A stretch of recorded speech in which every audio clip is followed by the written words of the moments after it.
la force qui écrase.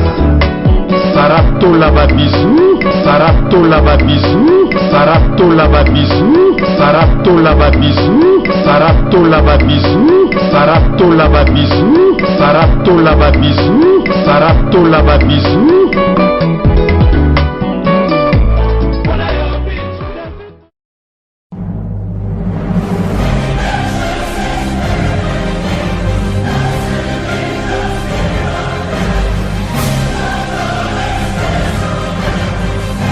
Mes condoléances Bill Clinton, mon frère Dissa, mon frère Awenge.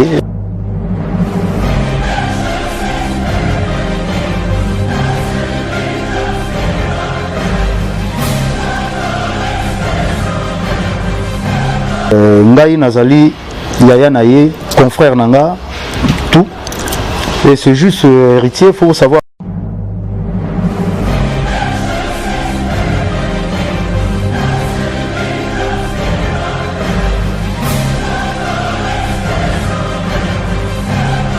Le premier en internet, je ne sais pas. Karine a la presse.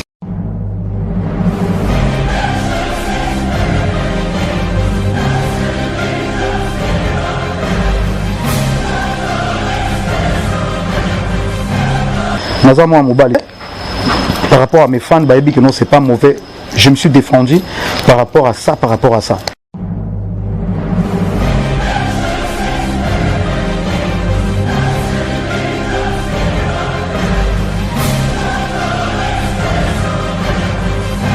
C'est Charlie Oyembara. Oui. Oui, comme ça l'album.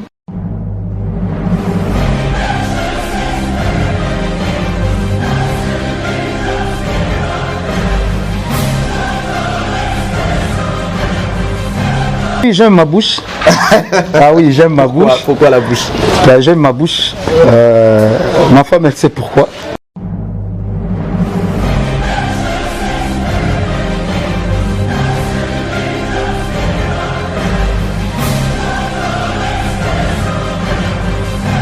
Baza bana papa moko mais babota miboye.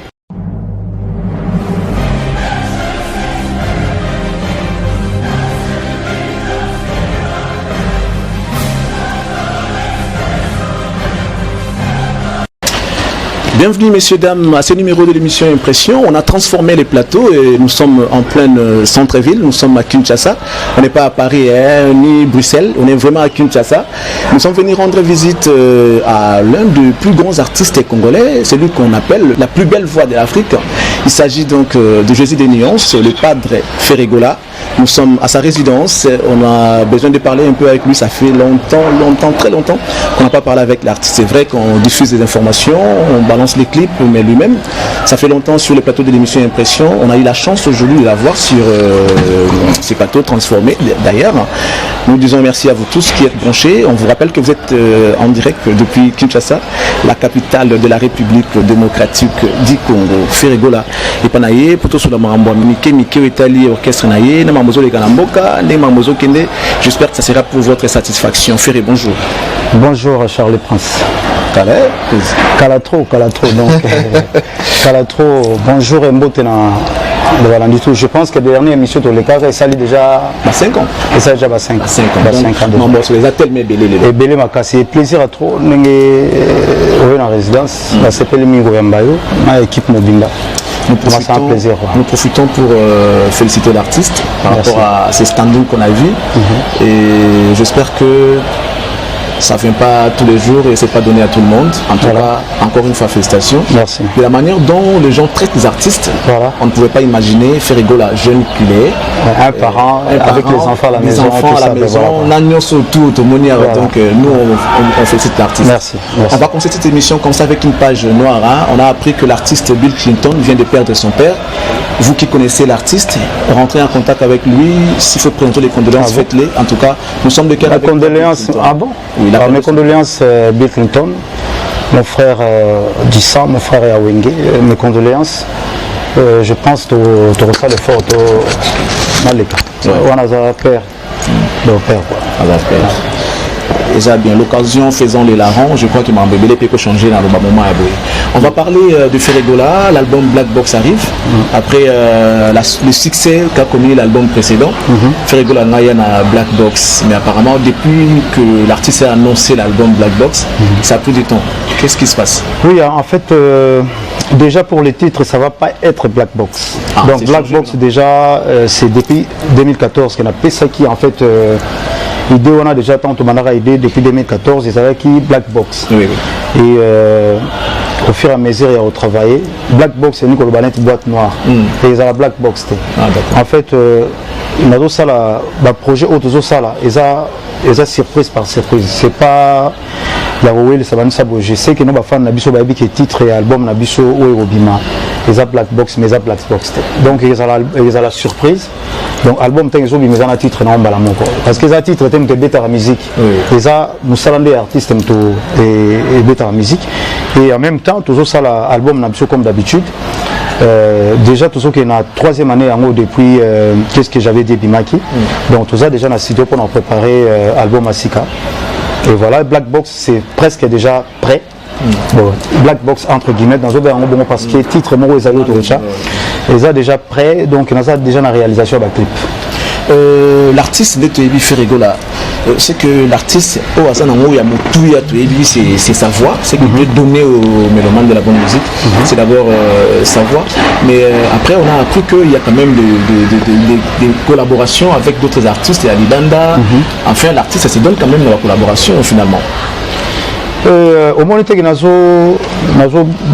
c'était vraiment et collaboration vraiment c'est tout ça là déjà naïmbana gradure naïmbana singila naïmbana artiste français à l'époque c'est moi qui avais commencé naïmbana gradure naïmbana singila naïmbana section d'assaut et nasala c'est en fait moi mon problème à moi c'est les loko la linga ba fan na biso ba comprendre que les loko moko oyo ngala nga obetela c'est le travail collaboration est vraiment très très important na ba artiste na biso surtout les lots tous na ba artiste oyo ba sala fierté il y a mboko na biso na libanda ya Congo et ko sala collaboration na bango ils a vraiment ils a honneur en fait ils a honneur Yanga Ferregola que ça l'échange culturel na bande wana surtout les lots sur l'année en France la majorité ba bazo simba France les lots ali ba africain ba africain bande on biso ya Afrique les a fierté et puis ngal les lots na bandango depuis longtemps et yango wana 42 toujours ça la main l'album na biso toujours ça la lelo les a sous-souté parce que nga la kala so na ça la projet na lobi on a télévision on a ça la bonne ça la OK c'est pas bon les accueillir donc toujours ça la suko et na cambo toujours ça là ils ont singé la pété vraiment annoncé en haut dévoilé on a la télévision mais bon tout ça dans les bons toujours donc tu connais presque à la fin déjà mais avant de passer tout mes sens comme on a à chaque fois que Ferry va sortir un album c'est qu'il y aura des collaborations mais de Walibanda tout mes sens qu'on a parce que yum to banda marango c'est vrai il y a longtemps non ngala banda marango te batwa banda marango baza batwa banda marango baza ba kulutu na biso en fait les arielo ko moko boyeza habitué les alara déjà donc les ngate na bandango ni esuri ni la collaboration ba kulutu na biso déjà ba bandango et puis ekozalaka kaka eza eloko na eloko ezaka na ngonga nango donc voilà on va répondre en fait bien qu'est-ce que j'avais dit un très bel album que les gens ont vraiment consommé ça fait 3 ans mais aussi la succès les lots c'est vrai que ça Black Box on a bon beaucoup de sikana no yete Black Box pesoya mais est-ce que na Black Box on ndenge ko ya wana c'est sûr que travail nango ndenge linga musala parce que on sait que Ferry aime le travail Ferry vraiment donne le meilleur de lui pour qu'il m'embosse les qu'il est bien sinon sur le plan comment dirais-je professionnel il y a performance à chaque fois qu'il y a un album Black Box voilà on a pas dimension à qu'est-ce que j'avais dit on peut estimer que quoi les gars on a combien de pourcents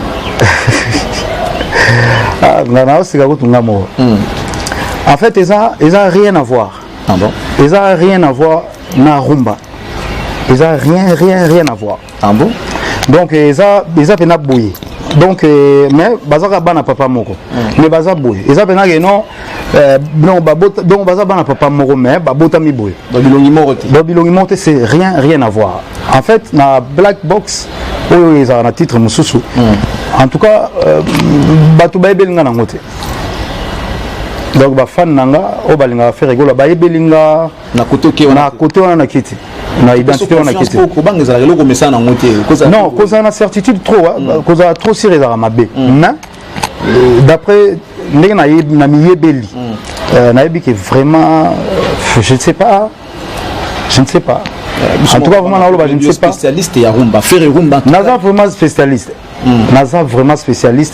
mais ça linzela wana te non tout ça la rumba tout ça la rumba mais nazo ba toujours que nazo bimisa deux albums on parle de l'album qui n'a rien à voir avec la rumba album wana Eurobima ouais banzembo ba français album urbain Eurobima avant après album ya rumba Eurobima donc nazo ça deux albums mais ça fait que non ba boya ko loba non asali oyo po amoni o boité yango ça non nazo répéter bien nazo ça là deux albums les albums na salaki na kiki jide na salaki trois albums na salaki bande rouge bleu na jaune les albums na 3 mais bon cette fois-ci vraiment na rumba tout ça là 12 titres mais attendez 3 albums tout 3 CD tu comprends non na kiki jide les 3 albums sans oyeba ah bon les autres 3 albums les volume 1 volume 2 volume talab na ndenge zala mais cette fois-ci tout ça là CD noko donc tout ça là 12 titres on a donc tout ça là na habité na nzemo nazo yembela wana nazo yembela bateau ba réussissa na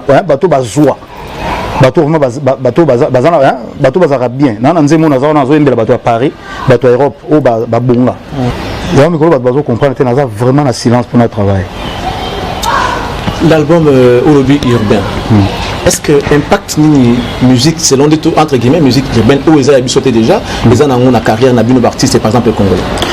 Non, en fait, sur la salon, je me plains encore un peu parce que je suis parti au Cameroun. Il y a mes fans qui me demandent de faire on t'adore, tu chantes bien, tes chansons on l'adore, mais on n'écoute pas ce que tu es en train de chanter. Surtout pourquoi tu m'as fait ça. Présence à moto, donc pourquoi tu m'as fait. Donc, on a parti à français. Pourquoi parti on a gagné. Donc, c'est le moment. Ça se différencie en quoi? Musique urbaine, la musique nabiso. Quand la langue. Non, souci est alikara que non, on a besoin.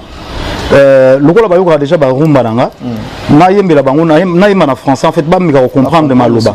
Ba comprendre que nos artistes wana azana capacité pe ya yemba minoro mususu mais entre temps base. Parce que tant que na ba mboka nyeso to kendaka. Nde to zabo to zonga na Cameroun to beta le 20 na le 21 na Yaoundé na Douala. To zonga to ke betani. Rumba. To ke nga obeta rumba. Mais si vous allez bien que non to beti mo rumba moi nzemo mo boye ça pe que non to bercer ba mo muke ba yoki mo maloba to zongi ka ndengwa Ferregola nominé na Afrima Awards oui Lolo Oyo je ne sais pas par rapport à d'autres trophées on a nominé tout le temps oui ça on le sait on le sait que mais pour cette édition on a pu nominer aux autres d'ailleurs qu'à la même invité est-ce que c'est crédible Afrima Awards? Franchement moi je ne sais pas. C'est le manager qui m'a appelé, il m'a dit faire cette fois-ci on va aller. Ils ont envoyé leur billet. Moi j'ai jamais été là-bas, je ne sais pas ce qui se passe là-bas. Ils ont envoyé leur billet, des conditions que nous on avait demandé, réunir en haut. Donc je pense qu'on va aller. C'est sûr qu'il y a la souki et la crédible. Mais il faut juste trouver Afrima et ça le fait bien non au CPLAT. Peut-être pour nos fans et ça là va bien. Au CPLAT que non voilà pour une fois artiste n'a s'est déplacé, il est parti sur place. Et voilà. Donc nous totalement sur place parce que il y a dans la salle on critique les gens la mutuna mutana moi style na monde nga lingi les gens ba tumsu balinga ba style ya ba style mususona mais bon on va aller voir et on va donner aussi des commentaires voilà on a reçu une émission donc comment ça a été on a expliqué et voilà ça a été comme ça tout le monde a fait bande connexion artiste kuna ba ozala donc voilà parmi les événements réussis de Ferregola na luka opona lo banongo boyé en la présence na yo les concert Lipanda on a vu Ferregola la facette nyoso tout ça veut dire Lipanda ou ya poto ou bien la Lipanda ou tout na beta c'est-à-dire l'idée au fait concept on a koyé ma musique banzemba bande ko mususu batika tuna baza vivant ça veut dire que tu as incarné plusieurs personnalités musicales mais na bomotonayo kaka yo moko Ferregola c'est une richesse pour nous cette voix qui peut nous aider à revivre Pépé Calé Taboulay, Papa Wemba et ainsi de suite. Mais ce que moi je me plaignais c'était que l'artiste a kanga malobaté ya banzembo belé. Pourquoi aujourd'hui on vraiment en considération Ah tu sais Charlie Wembara. Oui. obi kosala album kosala banzembo eza mutu oui eza mutu et banzembo wana sozomona wana nazalaka nango ya mibimba penza nazalaka nango mibimba donc somona ba partie ezokende seke makambo eleki ebele eza charge mpe babilo mwa ndenge wana entre temps naza na bana banzembo mosusu mpe depuis na bandi osala baalbum wana bandimisa boye mais omona nzembo moko boye faut to répéter yango parce que comme on dit toujours que la répétition est la mère de la science donc ezosenga ntango ozorépété mpe trop te oza biloko mosusu osala surtout nasangisa na banzembo oyo parce que banzembo ona oyemba bafrançais wana nayemba ngo nanu te donc c'est-à-dire on doit travailler ça les textes d'abord texte faut la nickel ba parole aux oloba les gens doivent suivre ça attentivement va comprendre que non mais voilà koto faire azolo ba boy koto on comprendre on doit tout préparer ça par rapport à l'ipanda banzembo lokwa neti ba komela ki otepona ni nakoye ba komela kinga mais le temps tant ezalaki mwa mokuse nana banzembo oyebi nga naza na nzembo ya neti album ya tuba obiki nayebi yango mobimba epekale ebale nalinga na bitiki mabele ya afrika ezali nde sembole ya pinzol nakobanda album wana mobimba ti boko ya banzembo ya papa lutumba nayebi banzembo wana album ya papa lutumba nayebi banzembo ebele bambanda banatinga na mosapi ya suka mama nayebi yango mobimba longo wana toke na album ya Shock Star naya nakomase kolelalela sherina nayebi yango mobimba soto longo wana natoke na émotion album ya papa yemba nayebi yango parce que po tobana oyemba tobana oyoka na bakulutu donc naza na baalbum ebele mais ntango ya ye moko mpe fe rigole ye na charge nango donc voilà nabandi kosokipe na oyo anga oyo mpe misusu wana ya bakulutu mpe bandi kobunga mais ezalaka lelo songo osala mwa nini oko répéter mais ezosenga sikoyo ke no bebanda osengama na batie tableau ozotanga et voilà donc nabimiseka oyo moke oyo nalemba na nzembo bapesaka se oyo oza nango napeseka même oyo nazali nango c'était bien voilà on a aimé la voix voilà. Mais est-ce que Ferré sait que Azaki chouchou ya Lutumba Ferré Goula le sait papa Lutumba paix à son âme de mémoire il disait toujours que moi on a un avenir makasi et selon même la source nous source qui normalement il fallait léguer responsabilité il y a bana OK pas faire Goula je sais pas comment tu allais faire mais sur les équipes Mike vous allez qui dispo pendant Gazago Luka yo avant Kufa awa après ça tokutanaki bon abinde na koloba te mais bon DG Blaise Polo na délégat qui a gagné au tala père na tindaki ye mon père tozalaka pemela na tindaki DG akina mona père na matanga pe na yaki est-ce que baki boule naye zalaka ke atiki la yo bana bon oui bon ndinga tiki engo za pe même na ba jeune aux jeunes ya liboso oyo ayembisa na album naye eza nga pana nga eza honneur et na matanga ya papa nazalaki tozalaki na tokende balubumbashi bakolo ezi nayaki penza ti na kati mais obi kolela mutu ezaka te ke no formula kisa na caméra bamona oke non babiso bato tondo linga papa Lutumba na vraiment na motema bon ebele pe bando linga papa parce que aza nzela na biso nayaki na koti ti ndenge président okende nga nazalaki na vai na kiti oui navandi penza ti président kei ti ndenge basisi cérémonie nayaki non elingi koloba ko omoni motema nzambe azomona motema azomona volonté oyo oza nango nautaki voyage nakomi na tongo donc naye avant bakekunda navandi mpe ti ndenge président ayaki ndenge azokende nga nazalaki. Qu'est-ce que tu aimes le plus na bomoto na yo voilà comme ça nalinga mingi na bomoto na nalinga respect façon naza non na nzoto na yo bomoto na yo neti ngai parce que tu ngai na ba peut-être mon ngona parce que yango sala ke na loba ba yo kanga batala na télé poser musala na sala. Ah oui, j'aime ma bouche. Pourquoi la bouche? J'aime ma bouche. Ma femme elle sait pourquoi. J'aime ma bouche. Ah oui. Ouais. Et puis yango mpe sala ke nona yemba j'aime ma bouche. Voilà. Est-ce qu'il y a quelque chose que fait rigoler avant dans l'heure et que et loko fallait pas na sala.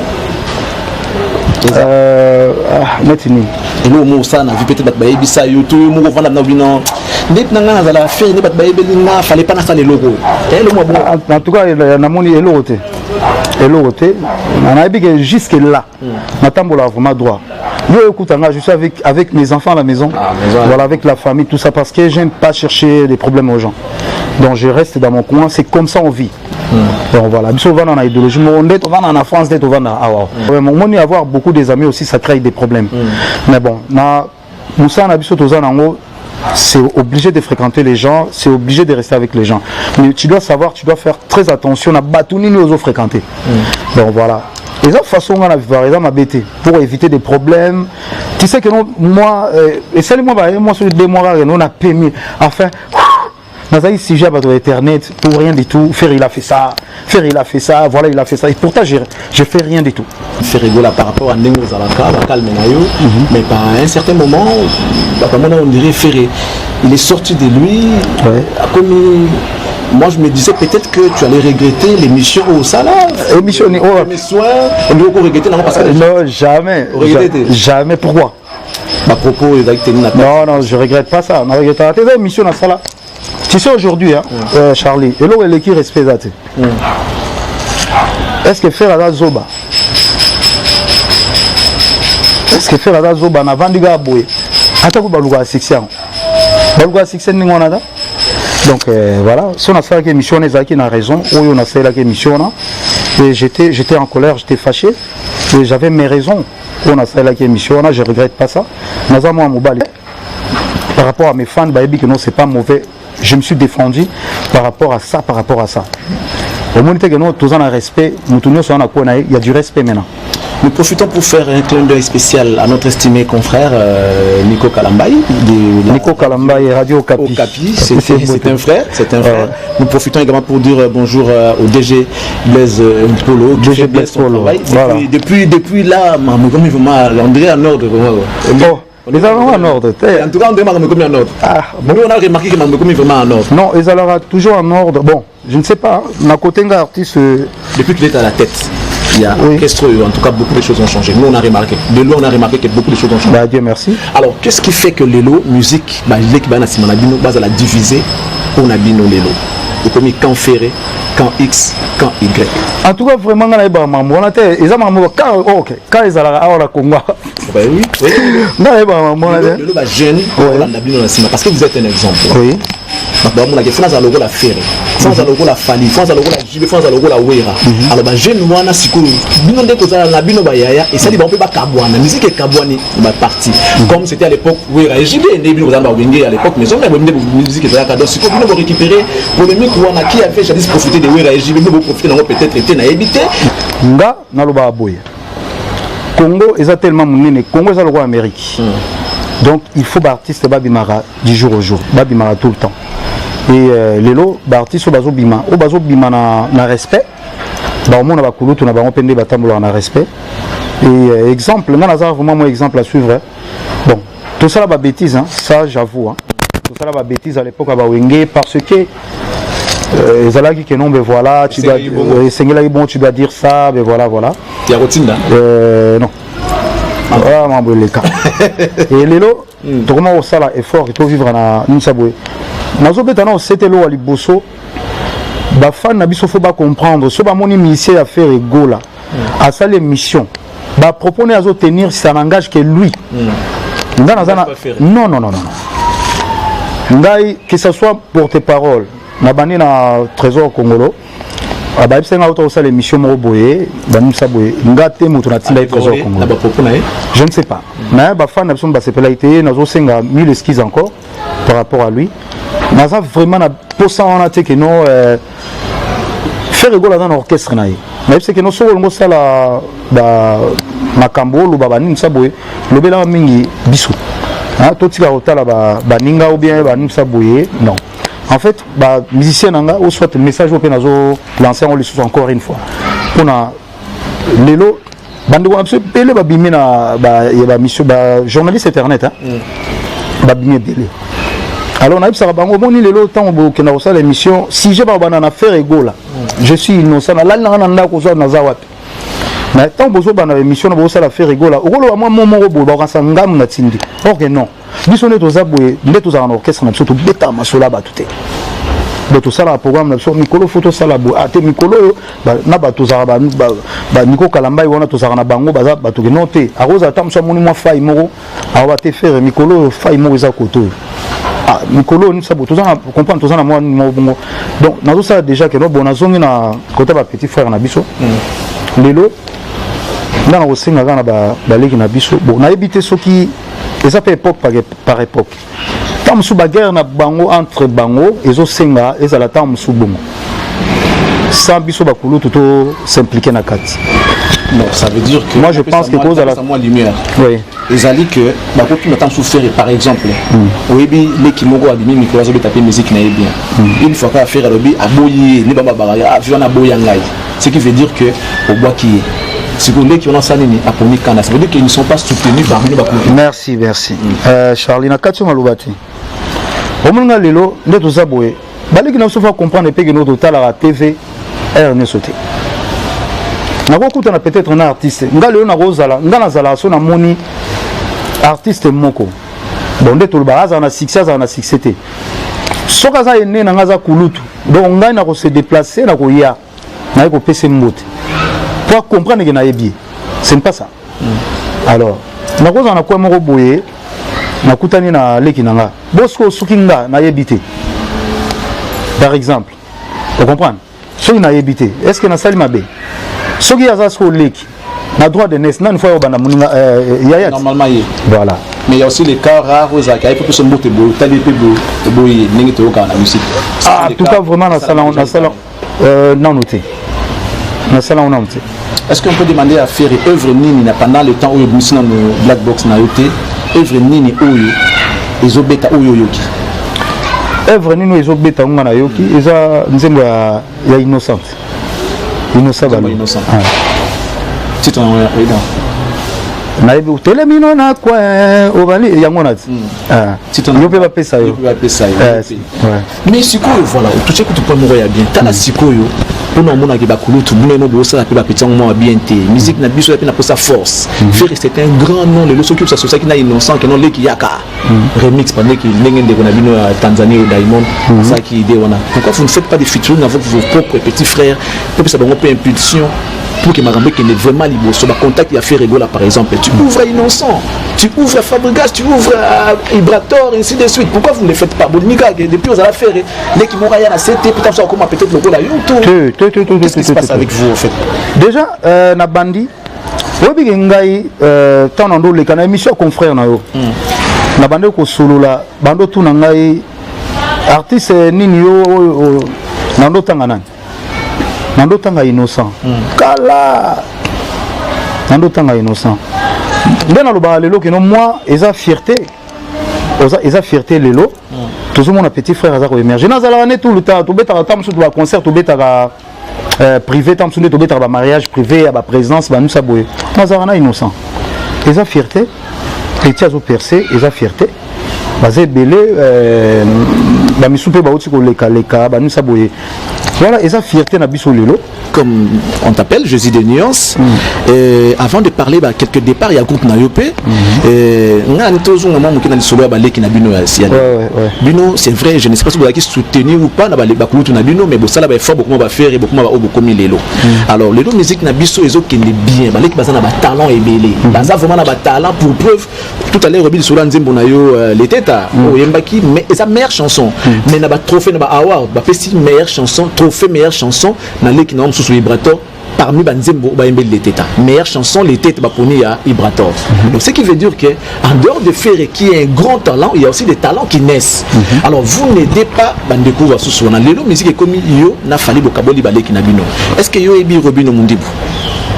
Oui, il est bien. Oui, bien. Mais il se plaint que c'est comme si c'est une bonne chose. Qu'est-ce que vous pouvez faire pour réparer cela? Non, qui ne faut ça là. Petit frère Nabiso on a ça la musique n'est bien.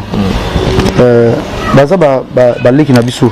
Ngana yamba bango nanim saboué mais ngana na ma musique nazalo wa net moi côté mon net moi vieille Jossa alinga polémique. J'ai Bombas. Nazalo honnête moi petit Jossar moi mukiko. Abu Dhabi va tout trouver Tu sais jamais. Obi kengai na mon avis Jossar 3 fois. depuis la musique. Oui. Dernière fois, à mon avis, on a PC Mouté, ça a plaisir fort. Plaisir fort. Via Kendara, Mboka Moro Boye, Moutumo Bando Lukanga Bat. Donc, ça a plaisir fort. À mon avis, on a vu. Tu as là au message. Oui, atteindre un message. Talaga Kulu tu le vois vieille Josa, Nyokalo. Tovanda, si, Tovanda, jour Moboye, vieux Wazé, Benga, Zarana, Gabon, Vanessa Bote, Batman, Bazo Lukayo. Bazu Patona peut Benganga. Vous comprenez? Les longs, des artistes, c'est beau. Ceux qui m'ont benginga, Azo Luka artiste tel, na Luka numéro, si on a monique non bon, le biga bandouli c'est les bazalaga. Na kopé ça tam sous déjà na bibenga ye pesa un message au mututela au lukai na sala bon donc ndena za boye en tout cas vraiment na kokate na banda baleki na so bandi boye na banda ko tumbola bango na kokati soni dans ma façon à réfléchir, je pense que ça soni ya ko banda ko tumbola baleki et je ne sais pas sur les style n'habite sur baleki mbatumbola bakulu tout so bakulu mais nga vraiment baleki na biso nyonso en tout cas coup de chapeau na bango baza musana bango bien et petit frère na biso lobi vibrator en tout cas félicitations na trophée wana voilà quand même si na landa ba chaîne na télévision kitoko ça va donc et là bongo il faut épais sous courage au travail. Courage à retravailler que non à mériter le moment où fois sur courage on a à retravailler ça bien boy. Sur la toile aujourd'hui les amis comme la vidéo sextape Héritier Watanabe.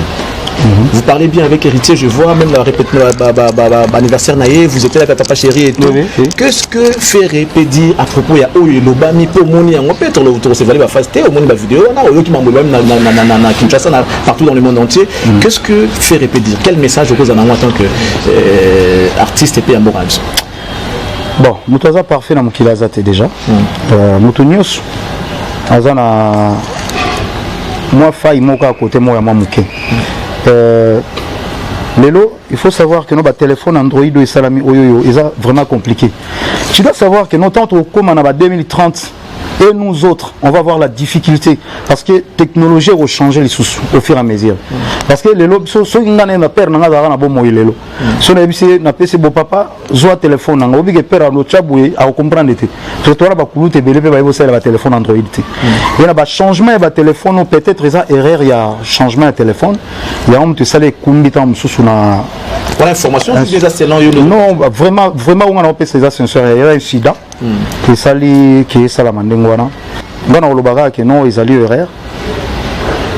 Ngai nazali yaya naye confrère nanga tout et c'est juste héritier. Faut savoir que non a otiko banda carrière naye à peine à moi bata qui beleza. Donc il doit savoir ça que nous avons bata qui belé et à se confier à Nzambe naye et là il qui père ezate donc il bakazana batak à chaque temps. Tant que ça, la musique congolaise, je ne sais pas si en Europe ça se passe comme ça. Ici, tu es toujours attaqué, donc tu dois te préparer avec tout le monde, quoi. Donc voilà. Avant de chuter, merci beaucoup pour le message. Avant de chuter avec Ferrigola, quel est le message que Ferré peut avoir adressé à ses mélomanes? Voilà, message par rapport au programme, je ne sais pas. Ouais, message à ma fan déjà que voilà, tous en un programme il y a Cameroun le 21 et le 27, tous en un programme il y a Côte d'Ivoire et le 24 Oyoyo. Donc Torbet en a Olive Verte. Donc ma fan n'a pas besoin de se faire rigoler. Boya Toyemba Rossignol, pourquoi tu m'as fait ça? Mais tous en a par hasard Morobo par hasard. Toi on a par hasard Moroboye. Donc par hasard. Par hasard. Toi on a par hasard Moro pour 2020. L'album n'a biso nous sommes allés au Bimana 2020. Donc vraiment album on a sali. Bino bon on a Sabino Nzemo Moro avant Bokende. Album na sali vraiment na yembi na espagnol na yembi na jeune na fimoko a yembi na mboko on donc moi bani les belé vraiment ba rozala satisfait na musala on a sali et encore une fois on a démontré bon que non je suis le capitaine qui amène je sais pas ce qui amène mais na quoi le bateau au bon port. Donc voilà, donc je suis le capitaine qui amène la rumba congolaise au bon port même maintenant. Je ne sais pas si je serai quoi. Ah bon? Ah oui, je ne sais pas. À la matière, dans le lelo que non d'abattement oyemba, je perds que de l'eau quoi kanza. Je perds que de vieux quoi kanza. Batba oyemba lelo. Na batba oyemba lelo. Batba oyemba lelo dans la musique ya baninu sabo, je perds que de vieux quoi kanza parce que ada mystique. Na o etikali. Envisage raté dio mona elo quoi kanza par exemple. Nous a. Oui, to kenene vol mo to sola ngafona luka. Oui, akulutu ngafona luka. Donc na ipsa ki na luka pour na titre moko na zaki nango. Sauf que l'album nanga o na osala o ils a déjà fin prêt. Donc voilà. Mais moi je salue monsieur Laurent Sokoko depuis l'Angola. Je salue. Il y a Laurent Sokoko. Ouais. Ah pardon la carte. Il y a Laurent Sokoko. Je l'en vraiment 3 ans aux années en Angola. En tout cas vraiment yem tayamba nga kitoko. Sans oublier producteur na biso Seleman Zombi na Pesio Mbote. Toujours betara masolo qu'il fallait to boire à battre. Ouais mais vas-y. Seleman Zombi na Pesio Mbote Seleman Zombi sans oublier Adolphe Mute Bachilamuna. Na pesi mbote na indira la brésilienne, na pesi mbote na Papi Flash, boto sur la maman Kengo tout na le solar orchestre pe obetia monter. Ouais, tu le solar orchestre. Voilà. Comme le moment trop apparemment ferré. Ne regarde que lui, bah talent aux ana on a pas orchestre comment faire de la bah comment kende qu'est-ce qui se passe? Non. Lelo faut savoir hein. Au moins na temps on a biso. Tant to banda musique. Yo yo nga ke non na longwe bo tant au moment ekokaki na monaki na komaki on dirait prêt. Tant on a kendaki. Na salari retour te na kenda ki mbala moko ba mise o tozo zo lelo ata la faire na télévision aye ba ye neti na robeta lisolo ba petit na biso mususu donc yango no tondo sala tant tozo na studio fu ba filmaka vous comprenez pe ba mise na biso ba mise na peut-être ba longo lelo baza na mutema malamu soko longe okei okebwaka oyembi penze mo bwaki faire na kati nzamba opambola ote. Quand on l'ongue déjà pas nanga, on l'ongue l'esprit mabé. Ok ça les locaux aussi souffrir ego le bois qui est sous na kati. Ozo mono to kozo mi pesa libabe yo moko. Na comprend ta ba bois kayote. Non. Mais yo au sal album na yo. O bois nga sous na kati poani. Mais ceux qui me talobi parle Zouria par exemple. Écoute ton fils par exemple. Où il est mal. Faut savoir ce qu'on bien. Ça la reconnaissance c'est ça au fait. Non. Reconnaissance c'est ça. Au moins il est le petit n'a échappé. Échappé dans la poteau. Échappé dans la poteau. Mais pour on a échappé tout à bien. Na pesu petit n'a échappé na poteau. Nazo compter qu'on album moyo te manenze momoko échappé. Ah bon? Azara wat. Pas faire rigoler. Mais pour on a tout à bien. Na pesu exemple moko. Voilà. Donc faut pas qu'on amène na bango c'est ça? Non, c'est pas ça. Au moins les londe to zaboye. Nazala fier les londe nazala quand même nazala ba moi ba artiste. Oyo que no ba outi pas faire rigoler ba bimi na image à faire rigoler. Ça bien. Alors qu'on a pas la makala moto na mutu déjà conseil hein qu'on a pas la makala moto na mutu te oyebi que no mutu wana uti osale mabe à peine nous on a ocha makala moto suna mutu na mo mais lelo ngai barumba na otala ni mona na salaki showcase mona Hollande nazali na ba artiste nanga nazali na bango te mais voilà lelo nanga kozala égoïste c'était moi li pamke to zwaka na ba orchestre soko tambo na ba orchestre presque awa ba obete la bino lisolo orchestre na biso que no soki pas na biso vraiment ozala non soki za ozwa et là na ba rep mingi te tam so ya to ndenge ngana zala misena na ba misena biso peut-être bazali que no we ba porta le pango na biso mukolo ozala libanda ndo we ba porta mi ya le pango na bino soki za la rouge ou bien la jaune ou bien la vert donc entre guillemets en général na rolo ba d'artiste bazaka obligé te bazala pas faire rigoler azala non soit yé à monique non yé azu a coquille déjà bongi ou soit a coquille déjà commis prêt à kende à sali mais na opesa bango conseil peut-être ngai babanda na kombo na ngati comprendre pour kombo na ngai ba ngana za ba fan na public na ngai za trop méchant na za ba fan moko ba sepela na loko te so ba zu le cité bango déjà on cité bango non moi cité bango te non cité bango te parce que je suis pas comme ça on a ba idéologie kala fan en fait on comprend na bateau baza sincère envers moi et vous allez bien étant sous ah petit na moi ça les lots quoi na commenter on peut ni na auto ça l'artiste na rebo à toi l'artiste mon rebo le na label na biso a signé siko na label mon na poto à travers ngai ah bon a signé na label mon à travers ngai mais nga na zaka lokola coach On a bien. Il y a beaucoup à parler, franchement, mais bon. Parce que Rebo, c'est vrai, on a un talent, mais l'expérience est zatée. Même tu vois Chiquito, par exemple, il y a un format Chiquito, il y a un salabo. Na regretta que makasi. Mais tala siko tala Chiquito asala na télévision. Vous comprenez? Na regretta makasi. Na regretta que dernièrement il y a concert mo ezali na nini, ebisinga ile bana ba beaucoup de ça. Bon. Na roina petona na roina karaté. Vous comprenez ça fruit na roina été. Mais bon. Les vins tirés, il faut les boire. Hein. Il faut les boire. Et je salue le temple du plaisir, hein, Maman Paradis, la paradisiaque, Astrid de Moulena. Temple du plaisir.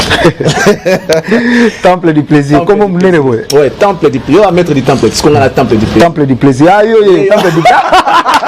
Non, faut changer. Comment on l'a en fait, on va mettre le temple du plaisir. Ah, temple du plaisir. On va mettre. Mettre du temple du plaisir. Astrid de Moulena, salut à toi.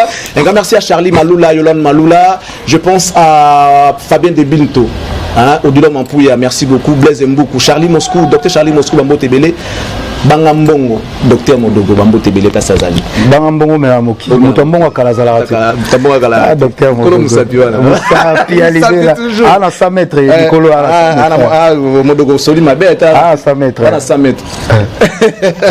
Un grand merci à Yambala également, Tapimbala. Papimbala, donc Papimbala, merci beaucoup à toi. Et Jésus, on va acheter. Mais nous, on a poto. Concernant la poto, ils ont des points. La dernière question, c'est ça. Non, concernant la poto. Les autres ont déjà. Non, je ne sais pas comment je veux dire que non, mais je pense qu'il faut qu'il y ait un contexte moussous. Il faut qu'il y ait un contexte moussous. Bon, tout ça est déjà dans 11e année, toujours Kende. Total, peut-être peut-être essentiel nous grandissons, ça c'est la toute dernière question. Vraiment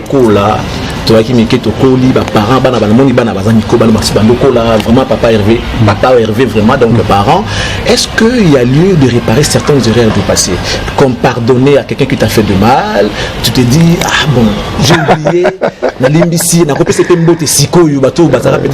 est-ce qu'il y a lieu de pardonner peut-être toute la chance de l'émission Lélo et puis ça va pouvoir monter bateau va savoir ma bé ou ma bien en casse bateau va savoir ma bé to bateau ba yibi que non un tel na faire na un tel ba yo kana té ba sala faire ma bé to ngala yo kana na batutu té ça c'est faux té ngala yo kana na batutu ça c'est faux na yo kana na batutu tout vraiment tout na yo kana na batutu na kana ranki na mututé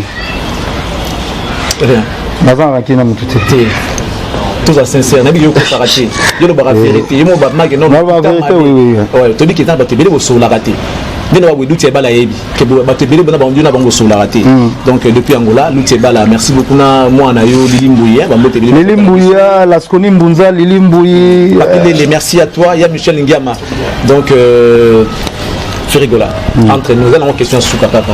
Est-ce que tu peux pardonner à ces gens-là? Oh, yo, il y a bien sur la raté. Même si ça pardon, mon sincère, tu fais semblant. Moi, je te demande de faire semblant. Dis-leur bonjour quand même, pour finir. Bonjour, on a tout on a bangote. Non, en fait, le monde n'a pas polémique. Mais moi, je suis un homme, je ne suis pas une femme. Si dans la façon dont on va la décision, dans la façon dont on va vivre là. Dans la façon dont on va vivre. En tout cas, vraiment. Nazana na ranki na mutute mutema nangeza vena polele mais ça a juste une petite discipline parce que ko ina mutoza mutunzamba sali ngana na droit na ina mutute nazana droit wana te c'est la les alwa neti nazo défier nzambe je peux pas na ina mutute mutema nangeza vraiment pembe eza clair Karim Mokonzi petit na Karim Mokonzi na pesi ko mbote sikaza abora bien. Oui, mais si le problème est en internet, je ne sais pas. Karine a la presse. Elle a le droit de faire tout ce qu'elle veut. Le la presse, elle a le droit de faire tout ce qu'elle veut. Ça n'engage qu'elle. Merci beaucoup. Nous sommes arrivés à la fin, Papa Hervé. Peut-être dans d'autres en tout cas, vraiment, on a pas polémique. Ouais, on a fait le big manager JP Minde, on a fait le manager Franck Richard, on a fait le Mingi, on a fait le Arnold Matiki Ova, on a fait le fils Nkelele nabi ke émission oyo bakolanda biso na poto napesi Litro Castro na Ngola napesi mbote na Shafi Japan napesi mbote na Edo Muzamba l'intouchable napesi mbote na Papi Seben napesi mbote na Blaise Dilu napesi mbote na bato presque tout bazola na chouchou na tati là napesi mbote na Odette Chibambe femme d'affaires napesi mbote na Berado Prince des Amonda maître napesi mbote et merci encore Charlie na émission merci en tout cas vraiment na sepeli na émission ça fait longtemps malgré tout ça a été un peu difficile parce que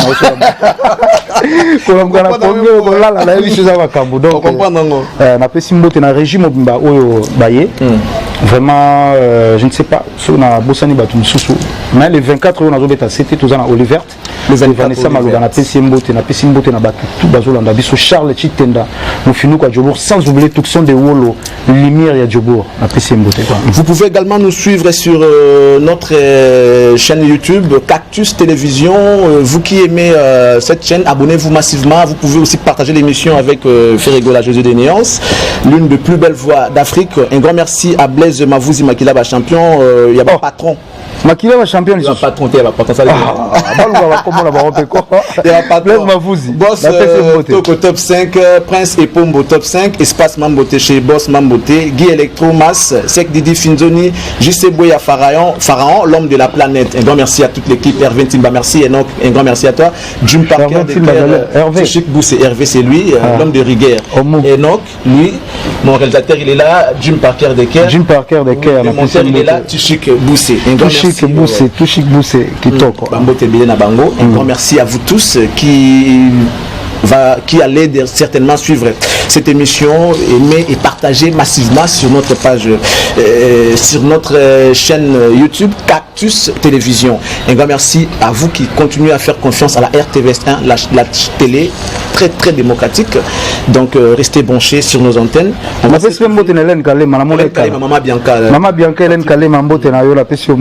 Alors, merci beaucoup Jésus. Merci. Je crois qu'on va vous laisser. Donc, merci beaucoup. Merci.